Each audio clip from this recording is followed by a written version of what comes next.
एक दानवीर राजा था। राजा की दानशीलता की ख्याति सुनकर एक संत उसके राज्य में आए।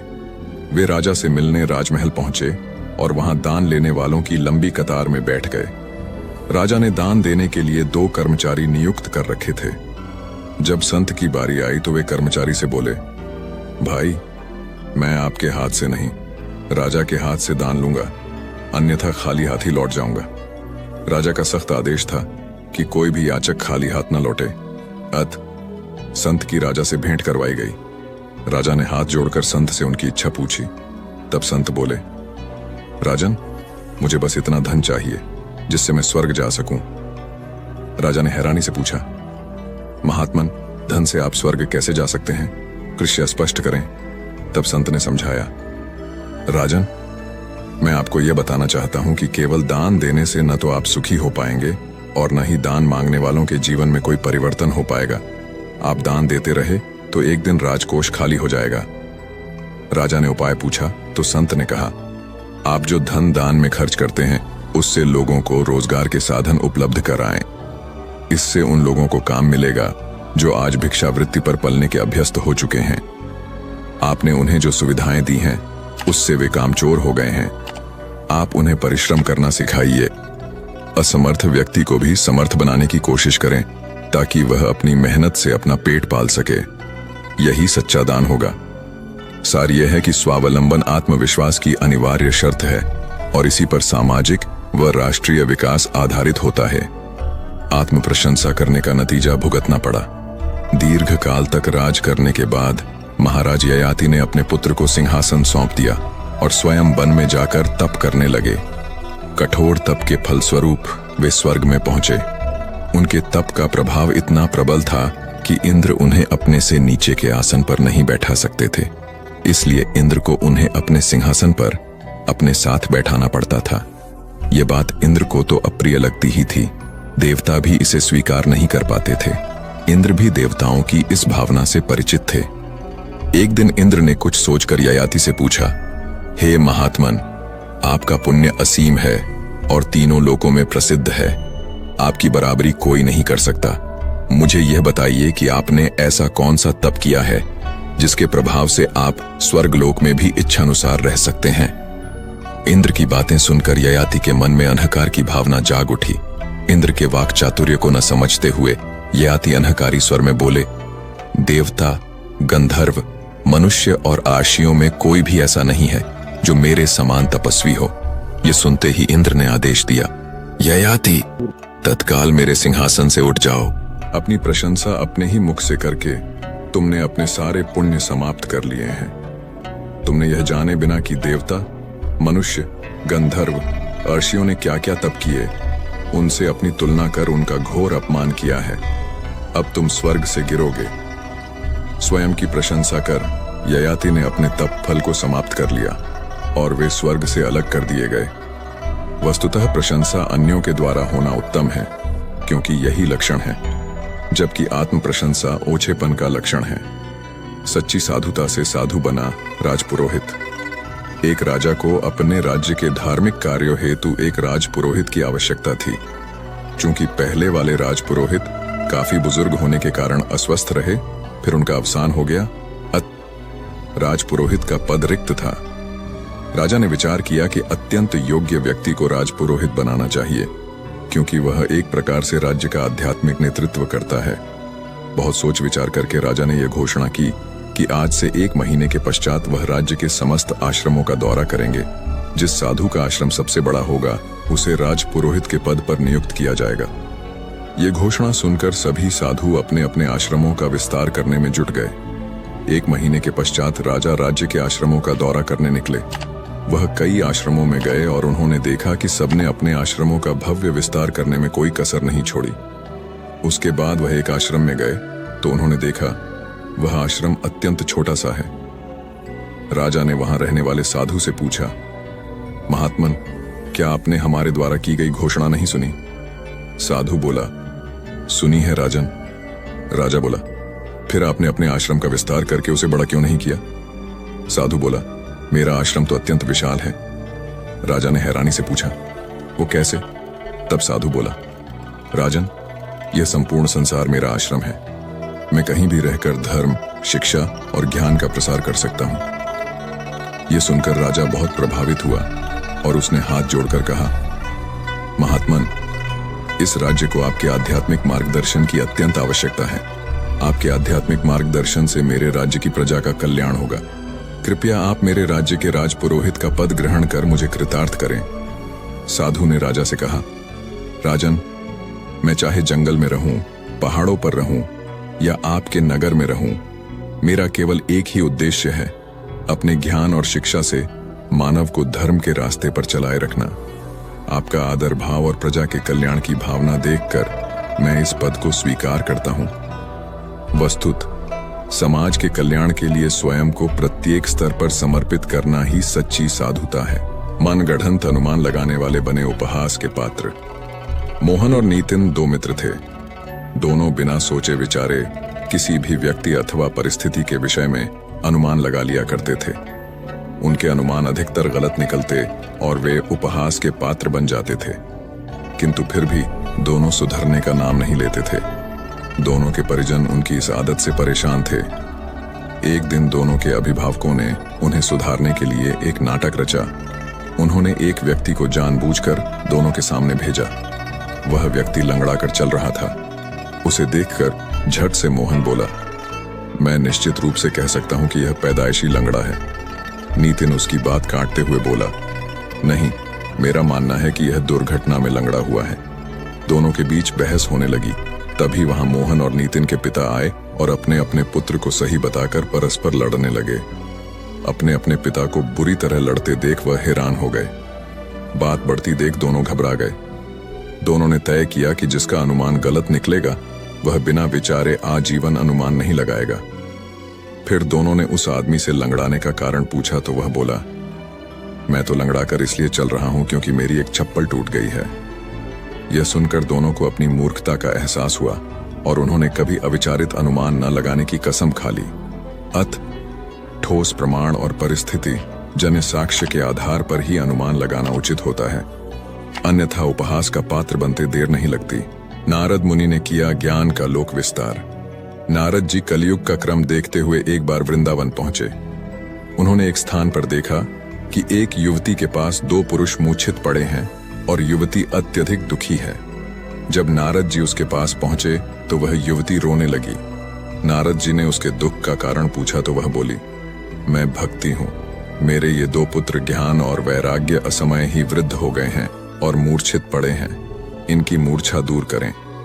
नारद जी को उस पर दया आ गई और वह भगवान से युवती का दुख दूर करने की प्रार्थना करने लगे। तभी आकाशवाणी हुई, हे नारद, मात्र आपकी प्रार्थना से इनकी मूर्छा दूर नहीं होगी। संतों से परामर्श कर कुछ सत्कर्म करो तो ज्ञान व वैराग्य प्रतिष्ठापित होंगे। नारद जी बद्री विशाल क्षेत्र में सनक आदि मुनियों से मिले। उन्होंने नारद जी की बात सुनकर कहा, आपकी भावना दिव्य है। कलयुग के प्रभाव से मूर्छित ज्ञान वैराग्य की मूर्छा दूर करने के लिए ज्ञान का लोक विस्तार ही एकमात्र ऐसा सत्कर्म है जिसका प्रभाव निश्चित रूप से होगा। ज्ञान के लोक विस्तार के लिए वेदों, शास्त्रों, धर्म ग्रंथों का उपयोग ठीक है। अत आप कथा के माध्यम से ज्ञान प्रसार करें, वह निश्चित रूप से सफल होगा। वस्तुत ज्ञान का लोक विस्तार ही सद्ज्ञान को सार्थक करता है। कलयुग में ज्ञान वैराग्य को जगाए रखने का एक ही साधन है और वह है वेद, शास्त्रों, धर्म ग्रंथों के माध्यम से कही जाने वाली पवित्र कथाएं। दूसरों के कहे पर भरोसा करके गंवाई बकरी। एक पंडित जी यजमानी कर दूसरे गांव से अपने घर लौट रहे थे। वे बहुत प्रसन्न थे क्योंकि दक्षिणा में उन्हें एक बकरी मिली थी। रास्ते में पड़ने वाला जंगल जब शुरू हुआ तो पंडित जी को चोर, लुगेरों का डर सताने लगा, इसलिए वे राम राम जपते हुए रास्ता पार करने लगे। उसी जंगल से 4 ठग गुजर रहे थे।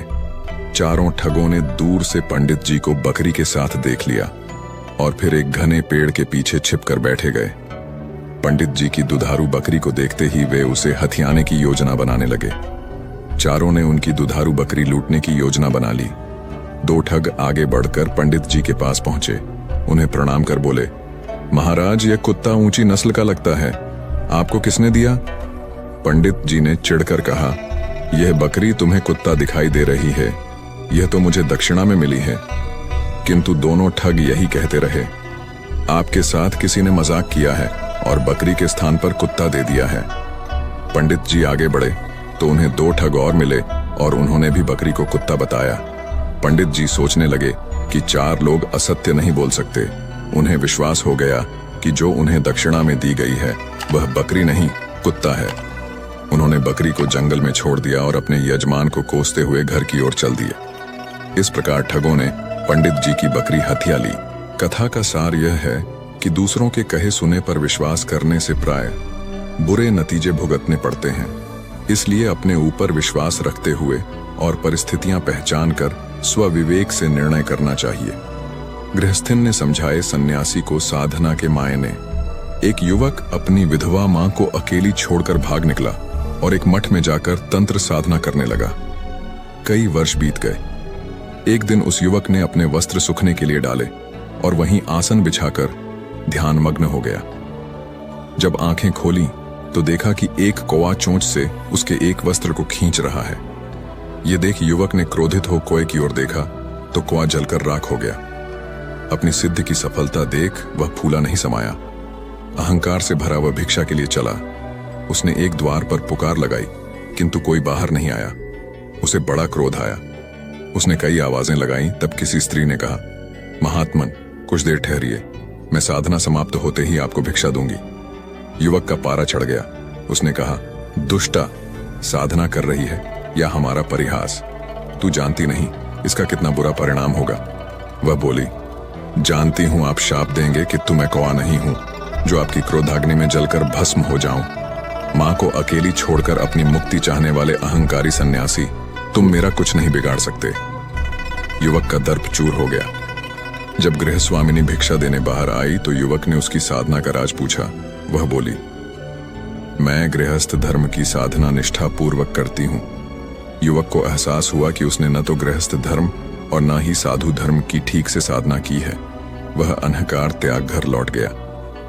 वस्तुतः कर्तव्यों का निर्वहन समुचित रूप से करना ही सच्चा धर्म पालन होता है। अपमान सहकर भी दिया संयम का परिचय। एक बार गौतम बुद्ध भ्रमण करते हुए किसी गांव में पहुंचे। इस गांव का प्रधान साधु संतों भिक्षुओं को पसंद नहीं करता था। अगर कोई साधु संत या भिक्षु गांव में आ जाता तो वह उनका अपमान करके गांव से उनको निकाल देता था। जब उसे मालूम हुआ कि बुद्ध अपने शिष्यों के साथ गांव में आ रहे हैं तो उसने गांव के लोगों को संदेश दिया कि वे अपने घरों के दरवाजे बंद रखें और बुद्ध को भिक्षा न दें।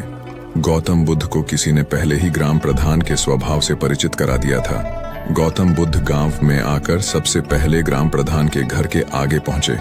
गौतम बुद्ध ने भिक्षा मांगने के लिए आवाज लगाई। आवाज सुनकर ग्राम प्रधान गुस्से से भरकर घर से बाहर आया और बोला, तुम यहाँ से दफा हो जाओ। हमने क्या तुम्हारे लिए अनाज के गोदाम खोल रखे हैं जो चले आए यहाँ पर मुंह उठा के? ग्राम प्रधान ने गौतम बुद्ध और उनके शिष्यों को कई भद्दी भदूदी गालियां भी दी। गौतम बुद्ध चुपचाप उसकी अपमानजनक बातें सुनते रहे।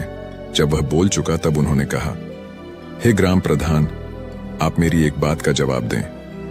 यदि आपके घर आकर कोई खाना खाने की मांग करे और आप उसके लिए खाने की थाली सजाकर लाएं, फिर वो खाने को अस्वीकार कर बिना कुछ खाए पिए चला जाए, तो आप उन खाद्य पदार्थों का क्या करेंगे? क्या आप वो खाद्य पदार्थ नष्ट कर देंगे? ग्राम प्रधान बोला, मैं उसे नष्ट नहीं करूंगा बल्कि वापस अपने घर में रख लूंगा। तब बुद्ध ने कहा, उस दशा में आपका सामान आपके पास ही रहा ना? इसी प्रकार आप घर आकर हमने भिक्षा मांगी और बदले में आपने हमें अपशब्द कहे। भिक्षा में दिए इन अपशब्दों को हमने अस्वीकार कर दिया, इसलिए आपके अपशब्द आपके पास ही रह गए।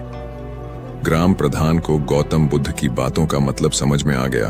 उसने बुद्ध से माफी मांगी और भविष्य में ऐसा न करने का वचन दिया। सार यह है कि जब हम किसी को अपशब्द कहते हैं या गाली देते हैं तो हम अपनी ही जुबान और कर्म खराब करते हैं। जिसको हम अपशब्द कह रहे हैं उसका कुछ नहीं बिगड़ता। अपशब्दों और गाली गलौज से बनते काम बिगड़ जाते हैं, जबकि संयम और मीठी वाणी से बिगड़े हुए काम भी बन जाते हैं। युद्ध विजयी से महान है आत्मविजयी। राजा नमी राजर्षि हो गए थे। उनकी इच्छा थी कि राजपाट छोड़कर योग साधना में लीन हो जाएं। उनकी यह इच्छा जानकर एक देवदूत उनके पास आया और उन्हें राजा के कर्तव्यों का हवाला देकर कहने लगा, हे राजन, तुम्हें अपने महल की रक्षा के लिए मजबूत दरवाजे, बुर्न, खाई और तोपखाना आदि बनवाने के बाद साधु बनना चाहिए। यह सुनकर नमी राजर्षि बोले, हे देवपुरुष, मैंने एक नगर बनाया है। उसके चारों ओर श्रद्धा, तप और संयम की दीवार बनाई है। रक्षा के लिए मन, वचन और काया की एक रूपता की खाई भी बनाई है। अतः संसार के दोष, छल कपट, काम, क्रोध, माया, मोह और लोभ भी मेरी बनाई खाइयों को लांघकर मेरी आत्मा में प्रविष्ट नहीं हो सकते। मेरा पराक्रम ही मेरा धनुष है। मैंने उसमें धैर्य की मूठ लगाई है, साथ ही सत्य की प्रत्यंचा चढ़ाई है। भौतिक संग्राम से अब मुझे क्या मतलब है? देव पुरुष ने फिर कहा, राजा का कर्तव्य है कि युद्ध करके अन्य राज्यों को अपने अधिकार में ले। आप यह कार्य करने के बाद साधु बनो। नमी राजर्षि बोले, बलवान उसे माना जाता है जो अपने मन को जीत लेता है, इसलिए दूसरों को अपने अधिकार में करने के बजाय मन को वश में करना अधिक श्रेयस्कर है। साधु को शत्रुओं से लड़ने की जरूरत नहीं रहती। मैं भी आर्षि बन चुका हूं, अतः मेरी बाहर की लड़ाई खत्म हो गई। अब मैं मन के विकारों पर विजय प्राप्त करना चाहता हूं, जिनसे बाहर के शत्रु पैदा होते हैं। वस्तुतः आत्मविजयी विश्व विजेता बन जाता है, क्योंकि इच्छाओं पर नियंत्रण होते ही व्यक्ति का अंतर समाप्त हो जाता है। विद्यार्थी ने समझे सही शिक्षा के मायने। महान गणितज्ञ यूक्लिड के जीवन का एक प्रसंग है। यूक्लिड गणित के परम ज्ञाता थे। अपने इस ज्ञान को वे दूसरों को भी सहर्ष देने के लिए तैयार रहते थे। यूक्लिड के पास जो भी गणित सीखने आता, वे उसे अत्यंत लगन से पढ़ाते और उसकी गणित संबंधी सभी जिज्ञासाओं को शांत करते। यूक्लिड के गणित ज्ञान और सहृदयता से प्रभावित होकर उनके पास दूर दूर से विद्यार्थी गणित सीखने आते और यूक्लिड उन्हें कभी निराश नहीं करते। एक दिन यूक्लिड के पास एक लड़का आया और उसने उनसे ज्यामिति पढ़ाने का आग्रह किया। यूक्लिड ने स्वीकार कर लिया। उसी दिन से यूक्लिड उन्हें ज्यामिति पढ़ाने लगे। लड़का कुशाग्र बुद्धि वाला था। उसने यूक्लिड के ज्ञान को तीक्ष्णता से सीखना आरंभ कर दिया। एक दिन यूक्लिड उसे प्रमेय पढ़ाने लगे। छात्र ने कहा, इस प्रमेय को पढ़ने से मुझे क्या लाभ होगा? यह सुनते ही यूक्लिड नाराज हो गए और अपने नौकर से बोले, इसे कुछ पैसे दे दो, क्योंकि यह जो विद्या ले रहा है वह धन कमाने का उद्देश्य मन में रखकर ले रहा है। यह सुनकर शिष्य ने अपनी भूल को स्वीकार कर यूक्लिड से क्षमा मांगी। सार यह है कि शिक्षा आत्म समृद्धि का मार्ग है। उसे कभी भौतिक लाभ की तुलना में नहीं तौलना चाहिए। शिक्षा को आत्मीयता से ग्रहण करना चाहिए। यदि आप लाभ हानि की दृष्टि से नहीं बल्कि मेहनत और लगन से शिक्षा ग्रहण कर आत्म समृद्ध बनेंगे तो वह शिक्षा स्वयं आपके लिए समृद्धि व यश के मार्ग खोल देगी। आज से 3 सदी पूर्व उपाध्याय यशो विजय के नाम से एक विख्यात पंडित हुए, जो अनेक विषयों के झाता और अत्यंत मेधावी थे। उनकी विद्वत्ता इस बात से आंकी जा सकती है कि एक बार पंडितों द्वारा दिए गए किसी विषय पर वे घंटों धारा प्रवाह संस्कृत में बोलते रहे। धीरे धीरे अपने पांडित्य की सफलता का नशा भी उन पर हावी होने लगा। व्याख्यान के समय सामने रखी जाने वाली स्थापना पर उनके कहे अनुसार शिष्य 4 झंडियां लगाने लगे, जिसका आशय यह था कि चारों दिशाओं में उनका यश व्याप्त हो गया है।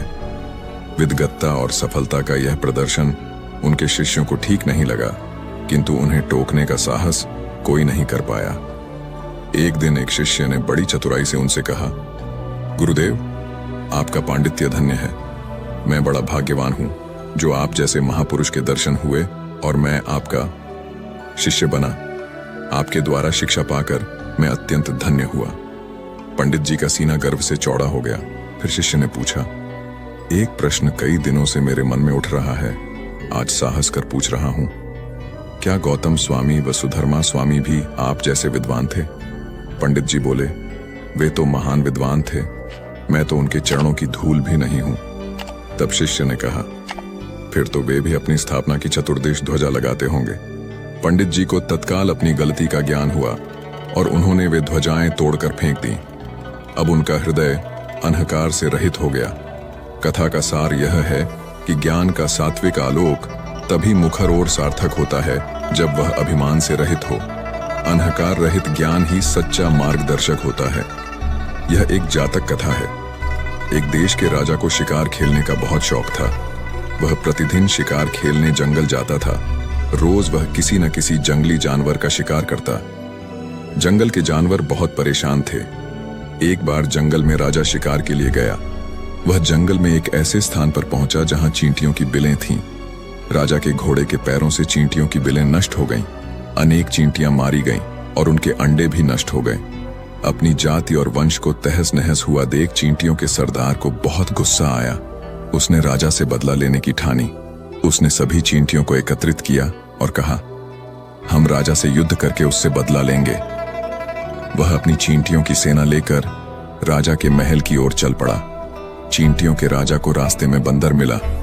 बंदर ने पूछा, सरदार, ये चींटियों की सेना लेकर कहां जा रहे हो? चींटियों का सरदार बोला, मैं राजा से युद्ध करने जा रहा हूं, मैं उससे बदला लूंगा। बंदर ने यह बात सारे जंगल में तुरंत फैला दी। जंगल के समस्त जानवर चींटियों के सरदार के पास पहुंचे और कहा, हम सब इस युद्ध में तुम्हारा साथ देंगे। इस प्रकार एक बहुत बड़ी फौज चींटियों के सरदार के साथ चल पड़ी। महल के द्वार पर पहुंचकर चींटियों के सरदार ने राजा को युद्ध के लिए ललकारा। राजा ने अपने महल की खिड़की से देखा। जंगली जानवरों की इतनी बड़ी फौज देखकर राजा घबरा गया। उसने अपने मंत्री को नीचे कारण जानने के लिए भेजा। मंत्री ने आकर राजा को बताया कि यह सब आपके शिकार करने की आदत से परेशान हैं और आपसे युद्ध करके आपको मारने के लिए आए हैं। राजा ने मंत्री से सुझाव मांगा। मंत्री ने कहा, राजन, हम जानवरों की इस विशाल संगठित फौज से नहीं जीत सकते। हमें इनसे संधि कर लेनी चाहिए। राजा ने एक संधि प्रस्ताव भेजा कि आज से वह शिकार करना छोड़ देगा और उसके राज्य में सबके लिए जंगल में शिकार करना वर्जित कर दिया जाएगा। चींटियों के सरदार ने अन्य जानवरों से मशवरा करके इस संधि प्रस्ताव को मान लिया। इस प्रकार चींटियों के संगठित प्रयास ने इतने बड़े राजा को झुकने के लिए विवश कर दिया। इस जातक कथा में यह संदेश निहित है कि संगठन में बड़ी ताकत है। मिलजुल कर बड़ी से बड़ी विपत्ति का सामना आसानी से किया जा सकता है। राजा ने अपने दरबार के सभासदों से पूछा, बताइए, पाप का जनक कौन होता है? लेकिन कोई जवाब नहीं मिला। तब राजगुरु कौ और राजा की दृष्टि घूमी। यद्यपि राजगुरु परम ज्ञानी थे, किंतु तत्काल उन्हें भी कोई उत्तर नहीं सूझा। राजा ने उन्हें उत्तर देने के लिए 1 सप्ताह का समय दिया। काफी चिंतन मनन के बाद भी राजगुरु को कोई सटीक उत्तर नहीं मिला। डर के मारे उन्होंने राजधानी छोड़ दी। चलते चलते एक गांव में पहुंचे। वहां एक मकान के चबूतरे पर वे थक कर बैठ गए। तभी उस मकान से एक युवती बाहर निकली। उसने राजगुरु से पूछा, आप कौन हैं? राजगुरु ने बताया, मैं इस राज्य के राजा का राजगुरु हूं, परंतु तुम कौन हो? युवती ने कहा, मैं एक गणिका हूं। यह सुनते ही राजगुरु पीछे हट गए। गणिका ने राजगुरु से पूछा, आप इतने परेशान क्यों लग रहे हैं? राजगुरु ने उसे सारी बात बताई। गणिका ने कहा, इस प्रश्न का उत्तर मेरे पास है, किंतु आपको मेरे घर चलना होगा। यह सुनते ही राजगुरु क्रोध में बोले, तुम्हारी तो छाया तक से पाप लगता है। गणिका ने कहा, आपकी इच्छा, किंतु ब्राह्मण देवता को दक्षिणा देना मेरा फर्ज है। यह कहकर उसने 5 सोने की मोहरें उन्हें दी और उसके घर आए। जब गणिका ने उन्हें पानी पिलाना चाहा तो उन्होंने ब्राह्मण होने का हवाला देकर उसके हाथ से पानी पीने को निषिद्ध बताया। गणिका ने उन्हें 10 सोने की मोहरें और भेंट की। फिर तो उन्होंने पानी भी पिया और भोजन भी किया। तब गणिका बोली, अब तो आप समझ गए ना कि पाप का जनक होता है लोभ। राजगुरु निरुत्तर हो गए। उन्हें राजा के प्रश्न का उत्तर मिल चुका था। कथा का सार है कि कर्म और भाग्य से अधिक पाने का लोभ सदैव पाप कर्म कराता है। एक बार राम प्रसाद बिस्मिल का किसी बात पर कुछ लोगों से विवाद हो गया। उन लोगों ने बिस्मिल की हत्या करने का प्रयास किया, लेकिन वह बच गए। बिस्मिल इस बात को भूले नहीं थे। वे उन लोगों से बदला लेना चाहते थे। 1-2 बार वे इसके लिए गए भी, किंतु सफलता नहीं मिली। उनके मन में सदैव यह बात चुभती रहती थी। इस कारण वह बीमार पड़ गए। उन्हें बुखार रहने लगा। बदले की नकारात्मक भावना ने उन्हें रोगी बना दिया और महीनों तक इलाज किए जाने पर भी वे ठीक नहीं हुए। उनकी मां इस रोग का कारण समझ गई। उन्होंने बिस्मिल से इस विषय में पूछा तो उन्होंने जो सच था बता दिया। मां समझ गई कि प्रतिशोध की प्रबल भावना ने रोग का रूप ले लिया है। तब उन्होंने बिस्मिल को आज्ञा दी कि तुम प्रतिज्ञा करो कि उन लोगों से बदला नहीं लोगे। बिस्मिल ने आनाकानी की तो मां बोली, इसे तुम मातृ ऋण समझ लो, इसे चुकाने के लिए तुम्हें प्रतिज्ञा करनी होगी। क्या तुम इस ऋण को नहीं चुकाओगे? बिस्मिल ने कहा, मैं बदला लेने की प्रतिज्ञा कर चुका हूं। लेकिन मां अड़ गई। आखिर उन्होंने अपनी प्रतिज्ञा भंग कर मां से वादा किया कि वे बदला नहीं लेंगे। उसी दिन से उनका ज्वर कम होने लगा और वह पूर्ण रूप से स्वस्थ हो गए। वस्तुतः मां ईश्वर का प्रतिरूप है और उसके द्वारा दी जाने वाली शिक्षाएं सदा सही मार्गदर्शन करती हैं। इसलिए हमेशा मां को सुने, मां को गुणे और मां को अपने संपूर्ण आचरण में उतारें। घटना महात्मा गांधी विज्ञान अन्वेषणशाला अहमदाबाद की है। उस समय वहां के प्रमुख विक्रम साराभाई थे। श्री साराभाई अपने छात्रों को पूर्ण लगन व निष्ठा से पढ़ाते थे। छात्रों को जब भी अध्ययन विषय कोई बाधा आती तो साराभाई अपना कामकाज छोड़कर उन्हें समय देते थे। एक दिन 2 छात्र प्रयोगशाला में कोई प्रयोग कर रहे थे। साराभाई उन्हें यथोचित मार्गदर्शन दे चुके थे। इसके बावजूद उनकी किसी गलती के कारण अचानक भारी विद्युत प्रवाह हो गया और एक यंत्र जल गया। दोनों छात्र डर गए। इतनी देर में साराभाई आ गए। एक छात्र ने दूसरे छात्र से धीरे से कहा, तुम उन्हें यह घटना बता दो, मुझे तो डर लग रहा है। दूसरे ने भी भय के कारण इनकार कर दिया। साराभाई ने कानाफूसी सुनकर माजरा पूछा तो छात्रों ने सच बता दिया।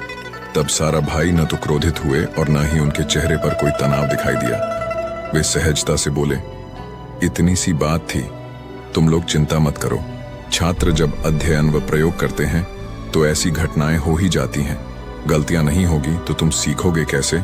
बस भविष्य में सावधानी रखना। यह सुनकर छात्र उनके प्रति आदर से भर गए। दरअसल सीखना एक निरंतर प्रक्रिया है जो प्रयोग व गलतियों से ही परिष्कार और पूर्णता को प्राप्त होता है। इसलिए सच्चा गुरु अपने शिष्यों को गलती होने पर भी प्रोत्साहन देता है ताकि वे सुधार के मार्ग पर आगे बढ़ते हुए इच्छित परिणाम पा सकें। यूनान के बादशाह सिकंदर का एक ही स्वप्न था, संपूर्ण विश्व पर अपनी विजय का परचम लहराना। उसने अपने लक्ष्य को हासिल करने के लिए स्वयं को और अपनी सेना को हर प्रकार से तैयार किया और फिर निकल पड़ा। अनेक देशों को जीतकर उसने हिंदुस्तान पर चढ़ाई की। जब वह एक गांव से होकर गुजर रहा था तो एक स्थान पर राह संकरी थी। वहां एक बुजुर्ग महिला राह रोककर बैठी थी। सिख दल के सैनिकों ने उसे मार्ग से हट जाने को कहा, किंतु वह नहीं हटी। जब सिकंदर को यह बात पता चली तो वह स्वयं उस महिला के पास पहुंचा और उससे पूछा, अम्मा, आप रास्ता क्यों नहीं छोड़ती? बुजुर्ग महिला ने प्रश्न किया, तू कौन है? सिकंदर ने अभिमानपूर्वक जवाब दिया, मैं यूनान का बादशाह सिकंदर महान हूं। महिला ने पूछा, तू अपने देश से यहां क्यों आया है? सिकंदर ने कहा, हिंदुस्तान को जीतने। महिला ने पूछा, इसे जीतकर क्या करेगा? सिकंदर का उत्तर था, हिंदुस्तान ही नहीं, मुझे तो अभी पूरा संसार जीतना है। सभी देशों को जीतकर मैं एक महान शासक बनूंगा। बुजुर्ग महिला ने फिर प्रश्न किया, महान बनकर क्या करेगा? मुझे एक विदेशी लुटेरे अब्दाली का साथ देने के लिए तोहफा दे रहे हो, जिसने हजारों निर्दोष लोगों का निर्दयता से कत्ल करवा दिया। तुम इसे मजहब की खिदमत कहते हो। अपने वतन के साथ गद्दारी को मैं मजहब और दीन के साथ गद्दारी मानता हूं। गार्दी म्यान से तलवार निकालते हुए बोले, उठा ये अशरफियां और मेरी तलवार तुझ पर बिजली बनकर गिरे, इससे पहले ही यहां से चला जा। दूत भयभीत हो अशरफियां उठाकर भाग गया। इब्राहिम गार्दी सच्चे देशभक्त थे। उन्होंने अपनी वतन परस्ती से कभी समझौता नहीं किया। उनके नेतृत्व में मराठा तोपखाने ने अहमद शाह अब्दाली की सेना पर कहर बरपा दिया। वस्तुतः देशभक्ति का ऐसा जज्बा यदि देश के प्रत्येक नागरिक में हो तो देश की सुरक्षा व विकास सर्वथा सुनिश्चित हो जाते हैं। भारतीय स्वतंत्रता संग्राम में सरदार भगत सिंह व उनके साथियों के योगदान से सभी लोग वाकिफ हैं, लेकिन ज्यादातर लोग शायद यह नहीं जानते होंगे कि देश के लिए बलिदान देने का उनके मन में किस कदर उल्लास था। 23 मार्च सन 1931 को भगत सिंह और उनके साथी सुखदेव व राजगुरु को फांसी दी गई थी। अदालती फैसले में फांसी का दिन 24 मार्च तय किया गया था। फांसी का राष्ट्रव्यापी विरोध हुआ और लोग सड़कों पर निकल आए। भयभीत ब्रिटिश सरकार ने तय किया कि एक दिन पहले ही तीनों को फांसी पर चढ़ा दिया जाए। लिहाजा 23 मार्च शाम के वक्त ही आनन फानन में इन तीनों को फांसी पर चढ़ाने का फैसला किया गया। संतरी को भेजकर तीनों को कालकोठरी से बाहर लाया गया और फांसी के तख्त तक ले जाने से पहले नियमानुसार उनका मेडिकल परीक्षण किया गया। बताया जाता है कि परीक्षण के समय उनका रक्तचाप सामान्य था, उनके चेहरों पर रौनक थी, होठों पर मुस्कान सजी हुई थी। सबसे महत्वपूर्ण यह है कि शरीर का वजन किए जाने पर उन तीनों का वजन बढ़ा हुआ था। सामान्यतः फांसी की सजा पाने वाले लोग तनाव में दुर्बल हो जाते हैं और उनका वजन घट जाता है, लेकिन यहाँ देश के लिए प्राण उत्सर्ग करने का भाव था, इसलिए वजन उत्साह में बढ़ चुका था। भगत सिंह और उसके साथियों ने देश के लिए जो बलिदान दिया उसे कभी भुलाया नहीं जा सकता। इससे हमें प्रेरणा मिलती है कि अगर कभी देश के लिए जान की बाजी लगाने का मौका आए तो हमारे मन में उल्लास होना चाहिए, न कि तनाव। मांसाहार की ठुकरा वीर्यता दी संस्कार की। एक बालक हाई स्कूल में पढ़ता था। वह अपने कुछ मित्रों पर इतना विश्वास करने लगा था कि उनके बातों के सामने घर वालों की बातों का असर भी कम होता था। इन्हीं मित्रों ने एक दिन उसे मांसाहार का न्योता दिया, जिसे उसने अस्वीकार कर दिया क्योंकि उसका परिवार शाकाहारी था। लेकिन उसके मित्र तो उसके पीछे ही पड़ गए। मित्र उस बालक को समझाते कि मांसाहार नहीं करने से मनुष्य कमजोर हो जाता है, अंग्रेज मांसाहारी हैं, इसलिए भारत पर शासन कर रहे हैं आदि। दरवेश के हामी भरते ही उमर सब छोड़कर उसके साथ हो ली।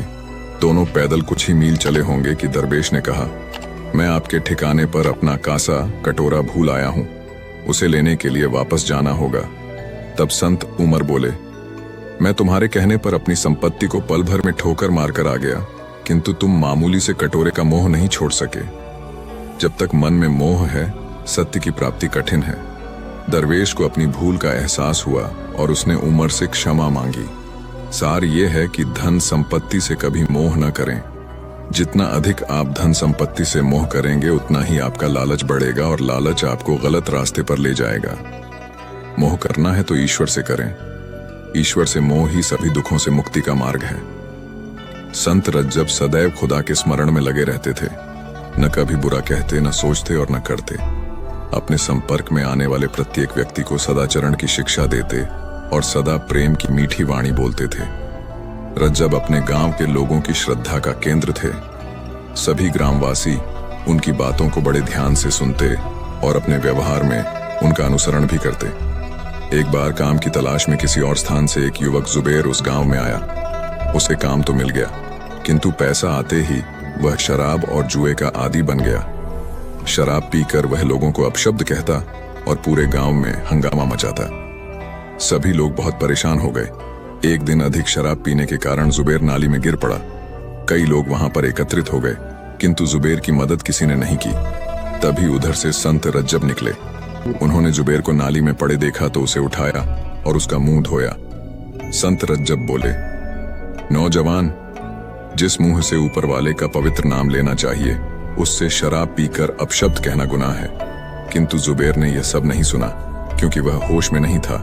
जब उसे होश आया तो लोगों ने उसे संत रज्जब की सहायता और सलाह के विषय में बताया। जुबेर के हृदय पर इन बातों का गहरा असर हुआ और उसने संकल्प लिया, मेरे जिस मुंह को संत ने अपने हाथों से धोया है उससे कभी बुरे वचन नहीं निकलेंगे। इसके बाद उसने शराब छोड़कर सात्विक जीवन की राह पकड़ ली। सार यह है कि संतों का मार्गदर्शन सदा सुलभ होता है, किंतु उसका पालन व्यक्ति की इच्छा शक्ति पर निर्भर होता है। अपने जीवन को अच्छाई या बुराई के मार्ग पर ले जाना स्वयं पर निर्भर है। जंगल में एक हिरण का बच्चा घास चर रहा था। अचानक वहां एक बाघ आ धमका। हिरण का बच्चा जान बचाने के लिए बरगद की जड़ के नीचे घुस गया। उसे पकड़ने के लिए बाघ भी जड़ के नीचे घुसने लगा। हिरण का बच्चा तो वहां से भाग गया, किंतु बाघ जड़ों के बीच में उलझ गया। उसी समय एक किसान वहां से गुजरा।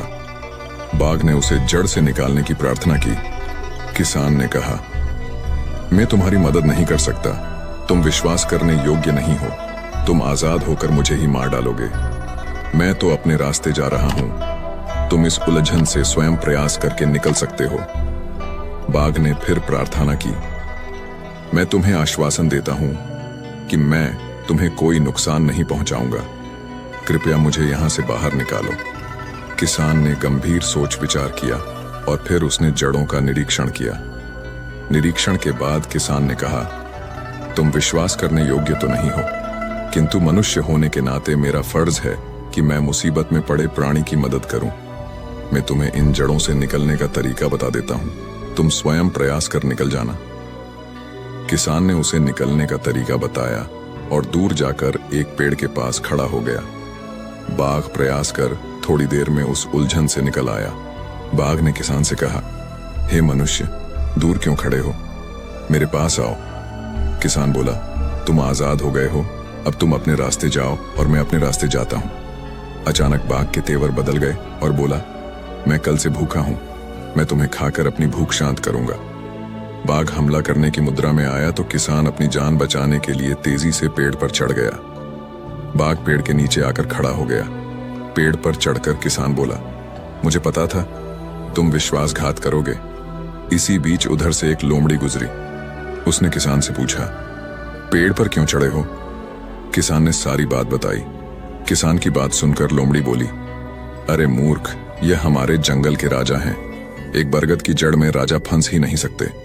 तुम झूठ बोल रहे हो कि तुमने इन्हें बचाया है। किसान के बहुत कहने पर लोमड़ी बोली, यदि तुम सही हो तो एक बार फिर देखते हैं कि राजा साहब कैसे फंसे थे। बाघ भी घमंड में आकर मान गया। वह बरगद की जड़ों के बीच चला गया। लोमड़ी ने फौरन किसान से कहा, इसे अब जड़ों से बाहर निकलने में कुछ समय लगेगा। अब तुम तेजी से भागो और यहां से दूर निकल जाओ।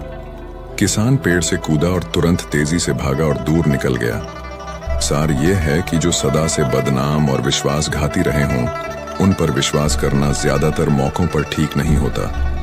इंसान को अपने जीवन में विश्वासघाती और बदनाम छवि वाले लोगों से बचना चाहिए।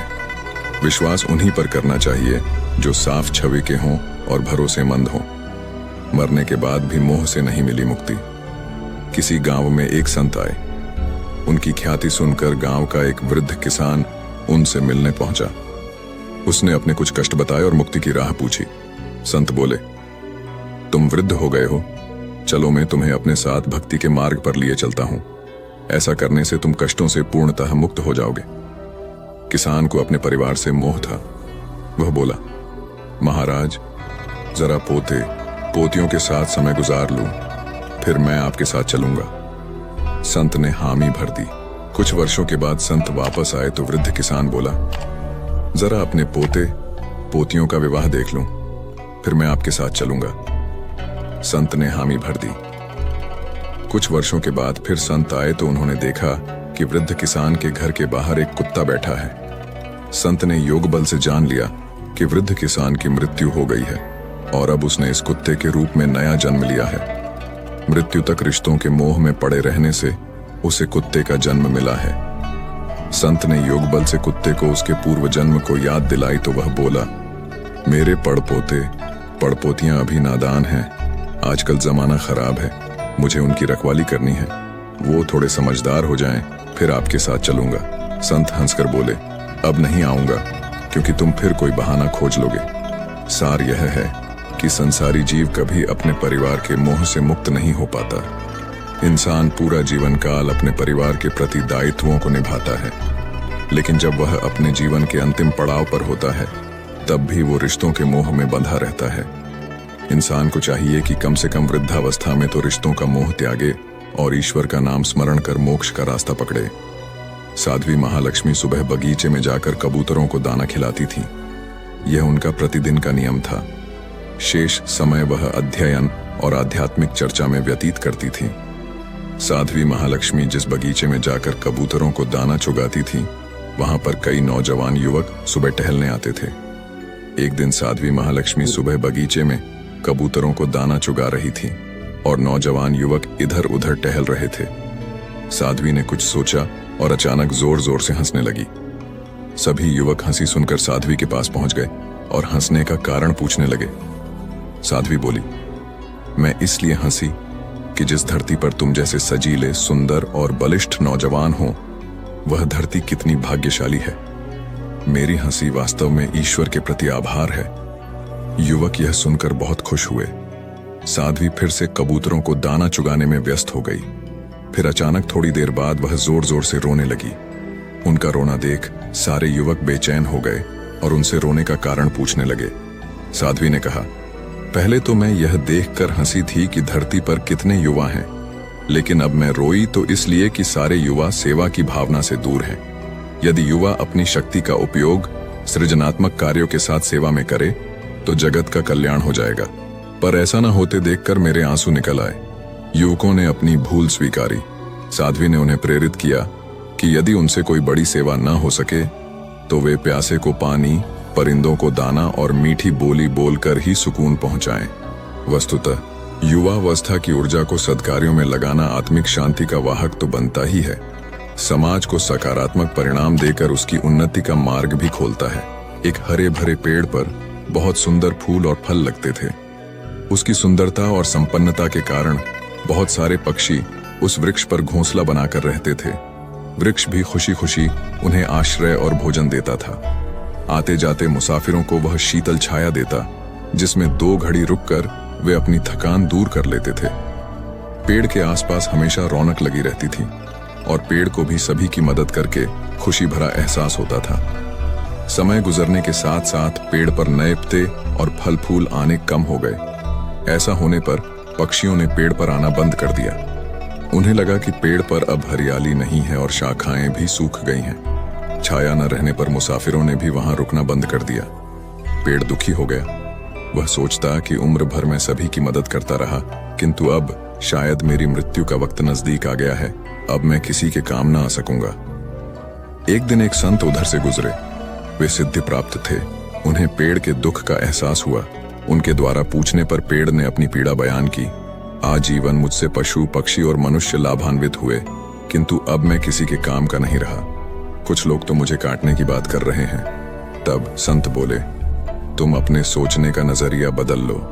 जीवन भर सभी को सहायता करने वाले तुम कट जाने के बाद भी लकड़ी के रूप में अनेक कार्यों में काम आओगे। यह नई बात सोचकर पेड़ खुश हो गया और मन की इस खुशी से उसके तन पर पुनः हरियाली आ गई और उसकी रौनक पूर्ववत हो गई। कथा का सार यह है कि यदि सोचने का नजरिया बदल लिया जाए तो न केवल समस्या निराकृत होती है, बल्कि कई बार प्रतिकूलता अनुकूलता में बदल जाती है। ब्राह्मण को चतुराई से मिला अपना धन। एक ब्राह्मण को तीर्थ यात्रा पर जाना था। उसने तीर्थ यात्रा पर जाने से पहले खर्चे के लिए कुछ धन अपने पास रखकर अपना बाकी धन अपने पड़ोसी नगर सेठ के पास जमा करवाया और कहा कि वह तीर्थ यात्रा से लौटने पर वापस ले लेगा। कई वर्ष के पश्चात ब्राह्मण तीर्थ यात्रा से वापस लौट। जब उसे अपने धन को आवश्यकता हुई तो वह नगर सेठ के पास अपना धन वापस लेने के लिए पहुंचा। नगर सेठ ने धन वापस करने से इनकार कर दिया और कहा कि अगर तुमने मेरे पास धन जमा करवाया है तो उसका प्रमाण दिखाओ। ब्राह्मण राजा के पास पहुंचा, किंतु प्रमाण न होने के कारण राजा भी कुछ करने में असमर्थ था। ब्राह्मण को एक उपाय सूझा जिससे नगर सेठ बिना कुछ कहे ही उसका धन वापस कर दे। ब्राह्मण ने वह उपाय राजा को बताया। राजा सहमत हो गया। अगले दिन राजा नगर भ्रमण के लिए निकला। भ्रमण करते हुए राजा ब्राह्मण के घर के पास पहुंचा। ब्राह्मण अपने घर के बाहर खड़ा था। राजा ने ब्राह्मण को गुरुदेव कहकर संबोधित किया और उन्हें आदर सहित अपने रथ पर बिठा लिया। ब्राह्मण का पड़ोसी नगर सेठ यह सब देख रहा था। उसने सोचा कि राजा तो ब्राह्मण का बहुत आदर सम्मान करता है। यदि ब्राह्मण ने राजा को मेरी शिकायत कर दी तो मुझे दंड मिल सकता है। इससे बचने के लिए यही उचित होगा कि मैं ब्राह्मण का धन लौटा दूं। अगले दिन नगर सेठ ब्राह्मण के घर पहुंचा और क्षमा मांगते हुए सम्मान सहित उसका धन लौटा दिया। सार यह है कि जीवन में कभी कभी ऐसा भी होता है कि आपके पास अपनी सच्चाई का सबूत नहीं होता। ऐसी परिस्थितियों में काम निकालने के लिए सीधेपन की राह छोड़कर चतुराई का मार्ग अपनाना जरूरी होता है। घी जब सीधी उंगली से न निकले तो उंगली टेढ़ी करनी ही पड़ती है। घायल होने पर भी थी मन में जीत की लगन। घटना सन 1933 की है। पंजाब रेजिमेंट और सैपर्स एंड माइनर्स की टीमों के बीच हॉकी का मैच चल रहा था। पंजाब रेजिमेंट का एक खिलाड़ी अपने प्रभावशाली ढंग से दर्शकों का मन मोह रहा था। ये देख विपक्षी टीम के एक खिलाड़ी के मन में ईर्ष्या की भावना आ गई। उसने अवसर पाते ही चतुराई के साथ उस खिलाड़ी को घायल कर दिया। वह खिलाड़ी घायल होते ही मैदान से बाहर चला गया, किंतु अगले कुछ ही मिनटों में पट्टी बांधकर फिर से मैदान में खेलने के लिए हाजिर हो गया। आमना सामना होने पर उसने प्रहार करने वाले खिलाड़ी से कहा, मैं बदला लिए बिना नहीं रहूंगा, तुम देख लेना।